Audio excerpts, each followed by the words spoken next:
Time now for Inside Utah Politics. Well, thanks for joining us. I am Lindsay Arts. Let's go inside Utah politics. The week one jitters have faded, hopefully, and now it's back to business as usual here on Utah's Capitol Hill. Wide-ranging reforms to election law, the judiciary are getting a lot of attention. So I sat down with a member of Senate leadership to understand lawmakers' approach. Senator Mike McKell, thanks for joining me today. Happy to be here. Okay, let's dive into this constitutional court concept. This is rubbing the legal community a little bit the wrong way here. They're very concerned about this. So essentially what it does, excuse me, is take a trial court and make it a specialty, right? So all of the cases that are challenging constitutionality would presumably go to this court. Does this not signal that we're passing laws that aren't constitutional? Like, does it not admit? Yeah, no, not at all. And I would challenge the statement that it's got the whole legal community concerned right now. I'm an attorney. I took an oath. I'm a practicing attorney. There's a lot of attorneys in the legislature. We use specialty courts right now. We have a chancery court, and it works very, very well. I think it's helpful to have courts that have expertise, and the idea is to create, and they're still working through a lot of the details, but the idea is to create a panel of judges that would hear those constitutional cases. And all of the remedies would stay the same. If you don't like the decision you get, you still get to go to the Court of Appeals or the Supreme Court. But we have been moving, a lot of states have moved towards specialty courts. We've done that as well. And we've had a lot of success with specialty courts. The legislature, in public comments during a hearing this week, kind of got accused of trying to move the goalposts again when it comes to the redistricting case. You don't like the outcome, so you create a whole new court that presumably you can get more favorable judges to your outcome. What do you want to say to that? Well, I think judges are fair. I think judges work hard. I've been up here now 14 years. We're always criticized for decisions we make. There's always folks that are going to disagree with us, but we've gone through the process. We've held public hearings. That bill still hasn't made it to the Senate. I think it's still going to be refined as it comes to the Senate. But I think our judges, I think that's a criticism of the judiciary. If the concern is that there's going to be judges that act in a way that's inappropriate, that's the judges. We're going to vet judges in the exact same process that we vet them today, and we expect those judges to be fair and apply the law. But the idea is, again, is to create a panel of judges that will review those cases, but the remedies will stay the same. If you don't like the decision, you'll still be able to go to the Court of Appeals or the Supreme Court. But I like specialty courts. I think it's worked. I think most practitioners would agree with me that these specialty courts are working. I understand what you're saying, that this is a specialty court, but why do we need one when the trial courts do this right now? I know that, cases get randomly assigned, and essentially you're saying we're going to foreshadow who this constitutional court will be, this panel of 3 judges, and you're going to have to come sit before them. Well, and what's being contemplated right now, let's wait and see what the language actually lands on. But I envision for me and some of the discussions is a rotation of judges. When I file a case, it just goes into a rotation and it spits out a judge. That's who gets the case. And I think we're contemplating something similar, where you could have a rotation of judges, a fair rotation, and that's on the table right now. I think that's probably a better way to do it. So that would change the constitutional court. Instead of having, you would have a rotation. You could have a rotation. Ultimately, the concept right now is to have a panel of 3 judges that could do that on a rotation. I think that's a very fair way to do it. What is the argument to those who just see this as, setting up court shopping or, again, trying to persuade an outcome here? I know a lot of the criticism of the groups that file these big cases in redistricting, let me jump in, because that is my criticism. I sat through those hearings, and I saw the opposition. I sat through the expansion of the Supreme Court. The groups that came in and testified against the bills have conflicts, and they are parties in lawsuits against the state of Utah. I thought it was interesting that the actual plaintiffs suing the state of Utah were the loudest voices against these actions. And what we need to do is just have women for ethical government? Yeah, for sure. But the bar also opposes what you're trying to do here. They complain that they got the bill less than 24 hours in advance. I did read the statement of the bar today, and I'll tell you this: they criticized us overall for for moving bills forward. Those bills have gone through our process. They've gone through committee hearings. I'm also a member of the bar. I talk to members of the bar every day that have a different opinion of what the state bar is doing. But I'll tell you that the criticism that the legislature is not following the process, that's not fair. The bar knows that's not fair. The example I'd give you is Senator Wilson, the expansion of the Supreme Court. That bill has had 2 hearings, 2 very, very public hearings. Senator Weiler did a great job on the Senate side. He let basically anybody in the room testify. That bill was heard on 2nd and 3rd reading in the Senate, and I've been here a long time. I can't see where any step in the process where there was a shortcut. I think the entire process has been followed, the same process that would follow for any other bill. The expansion of the Supreme Court is also coming with some district level court judges, which is what the judiciary has asked for. So I see you trying to strike that balance there. But again, just this expansion goes back to the notion that the legislature is trying to change the rules in the middle of the game. Yeah, and I don't buy that. I don't think we're changing the rules. These judges come up through the process. One of the things the Chief Justice said is that these judges do a good job. They're fair. I think that's a criticism of the judges themselves. I'll hold these judges accountable. I think these judges try to do a good job. They try to be fair. But we are a growing state, expanding from 5 to 7. There's not a state our size that I've been able to find that has less than 7. And I think it makes sense. We're also increasing 2 on the Court of Appeals. For me, I'm excited. I'm in Utah County. We're going to add a member to the 4th District Court. There's significant need in the 5th District Court in southern Utah. Those needs rise all the way to the top, and I think we're looking out into the future a little bit, making sure we have the resources all the way to the Supreme Court. Let's switch to your big omnibus elections bill, which is essentially taking every elections proposal at the legislature and putting it in one bill. The main crux of this, and I understand you're going to change this, but was this idea of proving U.S. citizenship. Now, keep in mind that I know that you're going to take this out of the bill, and it's going to be run separately, but the policy is still running. So. For those who say we don't need proof of U.S. citizenship, or we already do this, and it's just going to disenfranchise older voters, people who can't take time off work to go get documentation, things like that, what do you say? Let me tell you one thing that you just said. We already do this. To a large extent, we do already do this. I've had a good conversation with So why do we need it? Well, let me explain that. So the bill was in, that language was in my bill. That language is in a House bill. But let me just start off by saying this. Representative Malloy has worked on that language directly with the election office. He's worked with the lieutenant governor, and he's worked with her office in good faith. I've had a chance to talk to the lieutenant governor about that language, and she's been supportive of that language, and truly credit to Corey Malloy.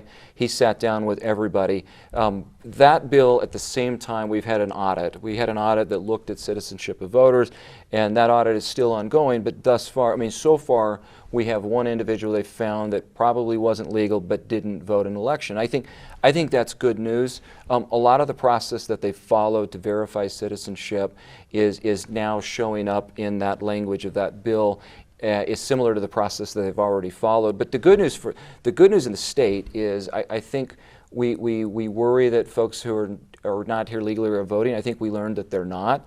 I think we've learned that the process that the Lieutenant Governor's office and our clerks across the state have been following has been working. But that bill takes that process and adds it and moves it into the code to make sure that process is not just good today, but it's good in 10 years. Because as offices change, it's good to keep those policies in place. So you're saying we need that process even though there's only one person who's doing this? Well, the process worked. So clearly what has been happening in that process has been working.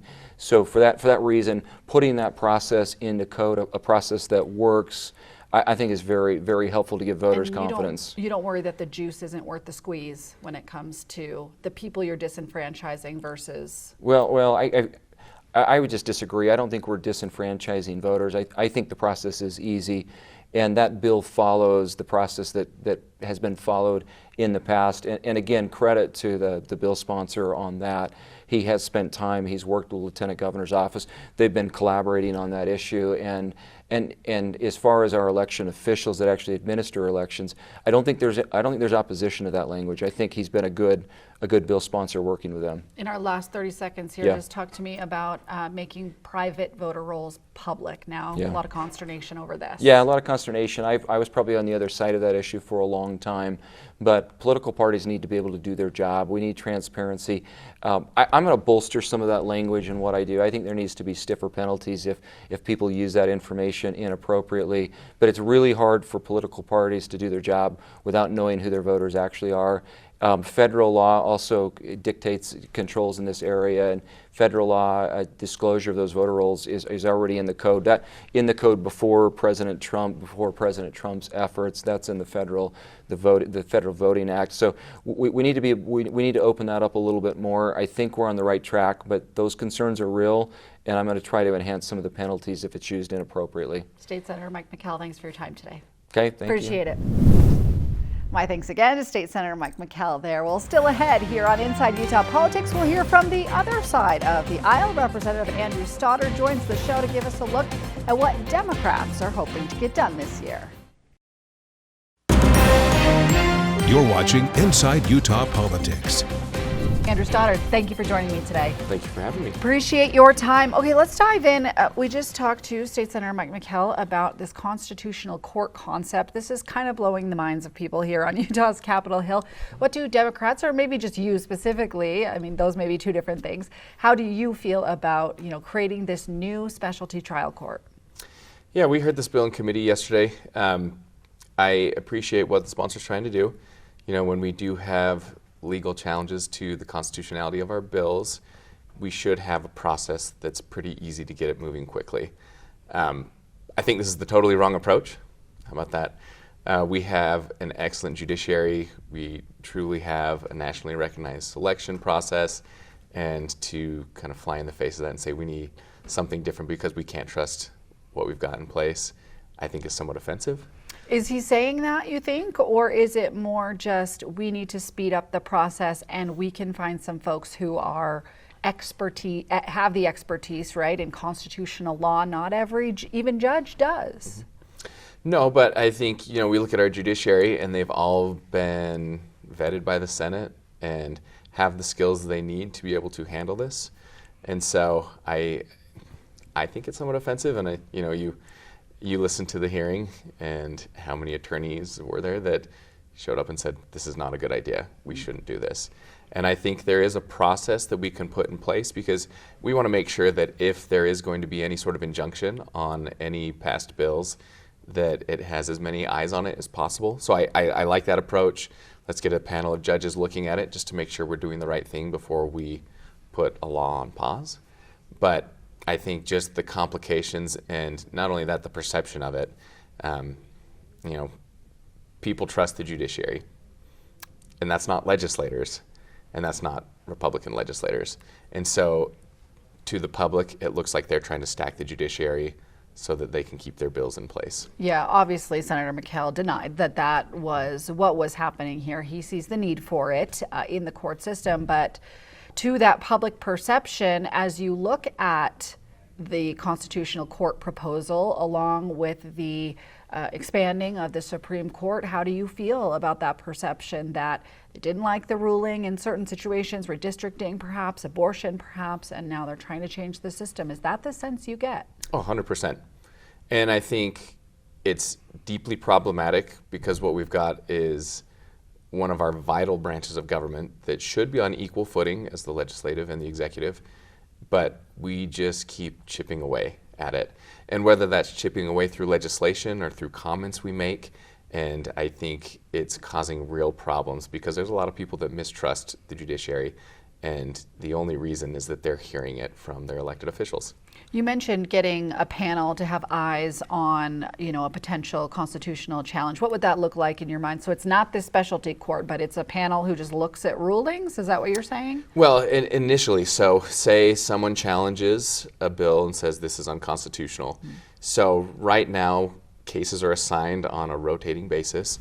I think we could set up something in the court system where we say, hey, we're going to get 3 judges from different areas of the states, so that when someone does file a constitutional challenge, at random. We can get one from each area, and they can look at it and make a decision on it. So similar to what we do on the Court of Appeals, where we've got a lot of people looking at one issue, but we would make sure that it's representative of the geographic districts of the state. How would that be different than what this is trying to do? And wouldn't that add an extra step and extra time? And isn't that what you have the Court of Appeals for? It would be existing district court judges. So I think part of the problem now is the logistics of it, because what he's proposing is having a separate court, a constitutional court. And he wants them to handle district court cases, but at a lower level, and I don't know how that works. Well, these are existing judges who they wouldn't leave their judgeship, right? They would still take their other caseload, and then they would just, when a constitutional challenge came, they would gather at least once a quarter or whatever and weigh in on these cases. So it seems like they wouldn't be wasting their time. They'd still be doing what judges do. They would just have extra responsibility. And he wants 3 judges that are totally separate. So he said existing judges can apply, but it would be 3 separate judges where they could handle district court cases at a lower load. And so I get the speed determination. I mean, the legal process, trust me, I know, it's forever long as is, and I think it's great to try to speed it up, especially where we've got these cases. But I think when you're looking at an initial injunction determination, having 3 eyes on it is great. How likely do you think that bill is to continue through the session? Senators seem supportive of it. I talked to Senate leadership. They seem supportive of it, and it's already made it through a House committee. I mean, does this have legs? Oh, absolutely it does. I hope it's in a different form. Like I said, I think the intent is good, and I think some of what the bill does is good. I just think it's the wrong approach. Let's talk elections. We've got a couple omnibus proposals out there, or at least one big omnibus proposal. As of right now, and this will be kind of separated from the bill, but there's still a proposal to require proof of citizenship for people in Utah to vote in state elections. What do you make of that idea? Yeah, we heard this bill in Representative Malloy's when he brought it up.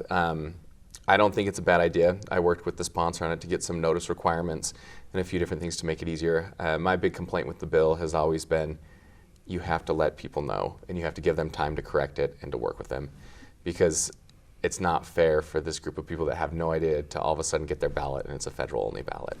So I think as long as we're making it as easy as possible for these people to get the ballot that they want, I'm good with that. So you don't worry that folks could be disenfranchised at a higher rate than the numbers we saw from the Lieutenant Governor's office that said 1 non-citizen is voting in Utah? Is the juice worth the squeeze, is what I asked McKell when it comes to, are we disenfranchising more people than we are protecting from the rolls? I hope not, and that's part of why I worked on it, to make sure that we're letting people know and helping them with the process, because as intended, it should be a very easy process to prove citizenship, and hopefully there's not that many people that they don't already have proof of citizenship. Let's talk about your flag bill. This is like part 2 of the flag wars in Salt Lake City. So for people at home who are just catching up, last year we passed a ban on certain flags in classrooms, in government buildings. That turned into a nicknamed Pride Flag bill because it does ban those types of flags in those settings. Your bill now wants to decouple the government entity piece. Talk to me about why. Yeah, and I think if you look at that bill initially from last year, there was a lot of unease about the government building part. And that was potentially unconstitutional. Yeah, and I think when you have people from both parties saying, oh, we're not comfortable with this, but we get it in the school setting. You know, we may not like it, but I think with children, it's at least there's an argument to be made. And if we're trying to see what they're doing, it makes sense. But with government buildings, it makes 0 sense.